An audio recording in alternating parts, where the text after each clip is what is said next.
Hey everyone, welcome to my studio. This week I want to work on this new substrate I found. Now this was very unusual. I found this substrate at Walmart, but it very well may be a local item as it is made by Plaid, and Plaid is a local company. Plaid makes Mod Podge, and they made this to use in resin art. This Monstera leaf, I think the size is wonderful, and I really can't wait to get started on it. I did paint it with white semi-gloss paint first, and now I'm gonna put something in there. All right, so my instinct is telling me to use Smalti on this because I really haven't used I've been using a lot of stained glass, which is so flat, and I really want to get my hands on some Smalti and put it in this project. That's what I'm gonna do. I've decided to pull out my old friends, the hammer and hardie that I have, and I wanted to show the setup that I have inside. Now, I'm used to using a tabletop hardie, but my drafting table in here is slanted. Because of that, I've got this hardie that is mounted on a railroad tie, and I cut this railroad tie myself. The height that I was looking for was one where when I strike, make the perfect strike, my elbow is at 90 degrees. This is the comfortable height for me to work out where I am standing. So I move my stool aside. I'll be standing here and using the hammer and hardie. The hammer has two tips on it. I like the combo hammer. This one is a carbide tip, and it is for cutting glass, such as Smalti. It's more brittle, and so if you use it on a harder substance like marble, it will break. And then this is a steel tip, and it's for the marble. So I'll be using this tip.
table set up in my kitchen with a lot of my houseplants, and you can see this mosaic I made, I don't know, 2 years ago.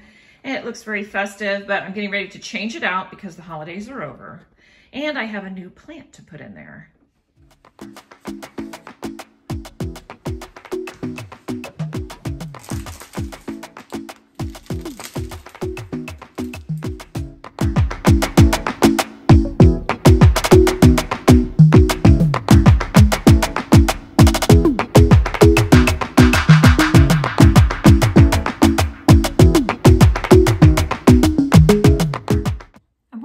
Monstera leaf this week with Smalti, and I decided to go with a plant theme. I have this wood cutout that I have painted black of a cactus, and I'm going to use stained glass on this one.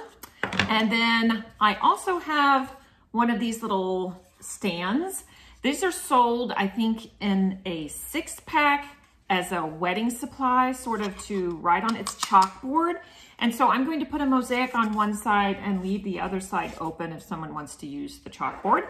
And I'm going to put I'm going to put tile in the back and grout it. And then I'm going to put a Smalti plant on top. And I will link above to one of these I've done before. I made a couple of them and gave them to my daughter. So I'll put that link up above. That's it. I'm not in my garage, and I think I'm going to use a single piece of stained glass, this one, with some chartreusey green and a little bit of blue and cream colors. It's got some nice variation in it. I'll use this for the cactus. I store my glass in the garage. I've gotten in the habit of bringing it in and washing it in the sink with soap and water before I start a project.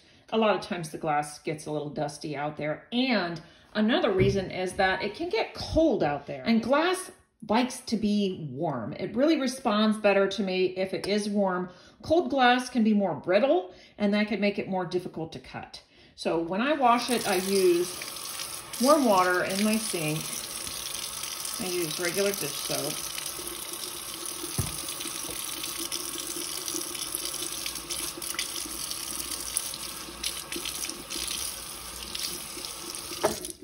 Then I dry it off and it's ready to go. I'll be scoring and snapping this glass freehand, and it is much easier to score along the grain of the glass. You can see the streaking goes this way.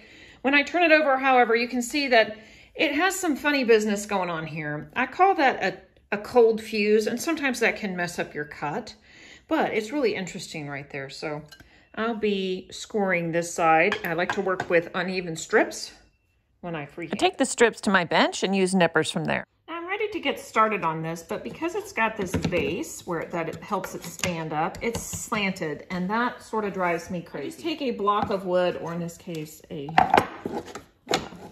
box, and prop it up. Now it's nice and flat. I can work. It's not tipped backwards and off. Just one last thing. Typically, I would paint this substrate white. I would prime it.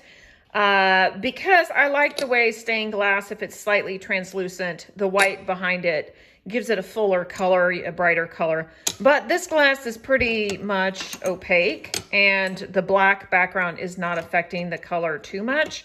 So I'm going to go ahead and last of all, this is a wood base. It's never going to go outside, and so I'm going to use Wal-mart, which is water soluble, and also can't go outside. It's really my favorite glue for interior projects because it's non-toxic. That's it.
right, this tile background is not very complicated, so I want to go ahead and get it glued today, and that way I can grout this tomorrow, and then I can start on the little plant that's going to go on this one. Basically, I am putting little marble squares at the bottom, sort of like a little table.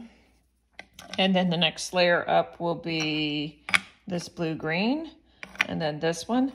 And I've actually already cut my tile to fit in here, and there was only a few cuts, so I just went ahead and did them all. But I want to talk a minute about cutting this tile, because I did one earlier where I used nippers, and I just didn't have the control with nippers that I have when I score. And this is relatively thin tile. It's low fired. I don't think it's porcelain or anything like that. And scoring it and breaking it, I'll just show, is so simple and straight and clean compared to trying to nip it with the wheeled nippers that it is well worth it. Look how nice and clean that is. When I tried to nip it, it just wouldn't go straight. I couldn't control it. It was a little more crumbly. So that's how I'll be doing this one. I am going to use Power Grab to glue it down just because this is a kind of a chunky piece and it's a little bit heavier, and I like a nice strong adhesive when I'm using something heavier like that marble. But since I have it out for the marble, I may as well use it for the rest of this. And that's only a few pieces. These tiles were some samples that someone donated to me, and I have a whole bunch, but I don't have a whole bunch of any one color, since they were tile samples.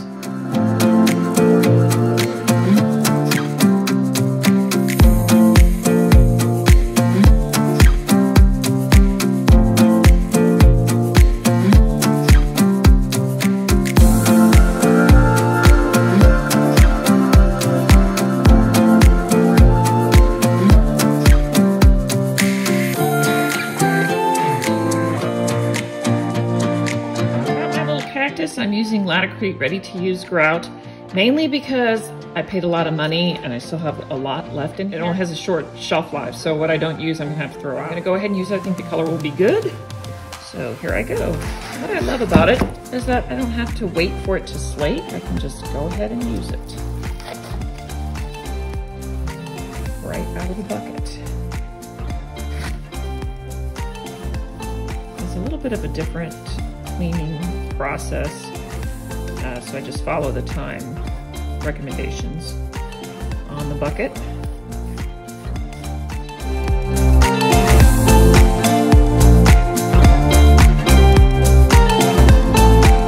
I'm using the same grout on this one.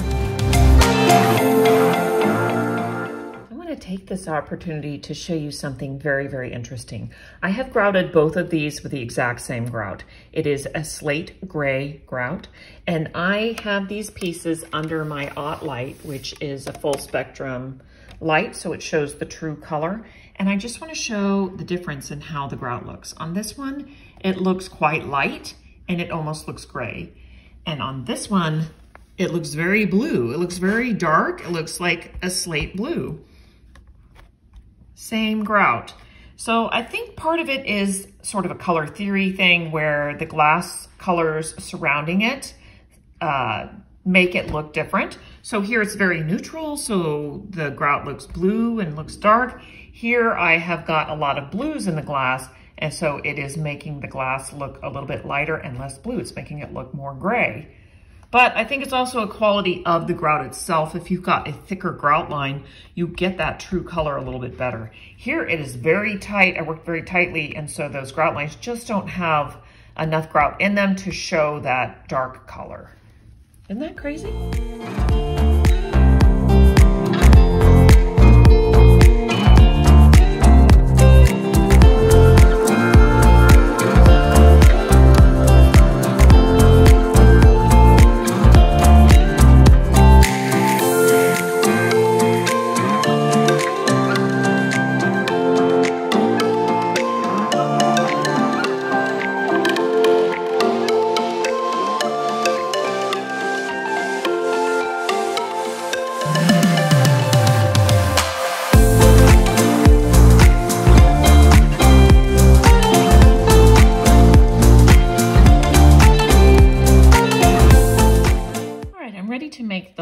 houseplant on here, and I'm gonna start with the pot.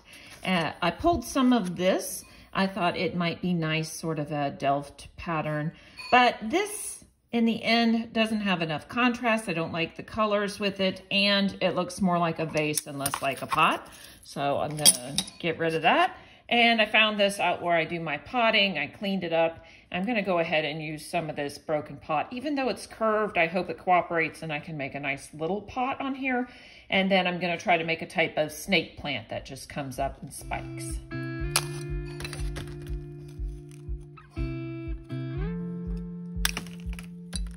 I like the way when the rim broke, if I flip it over, I had a little rim, sort of like on a pot, but the height was all wrong. It lines up a little bit too much with the top of that tile.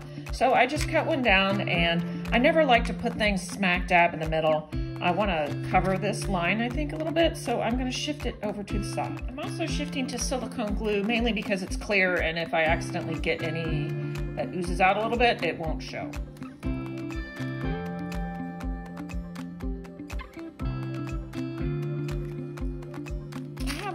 Some leftover bits of glass smalty from making the monstera leaf I'm going to use to make my snake plant.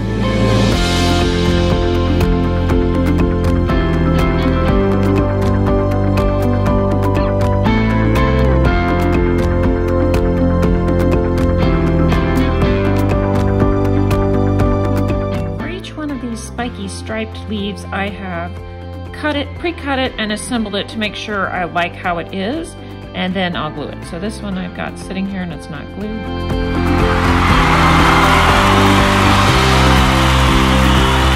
All done. I really like how it turned out. Very simple and clean.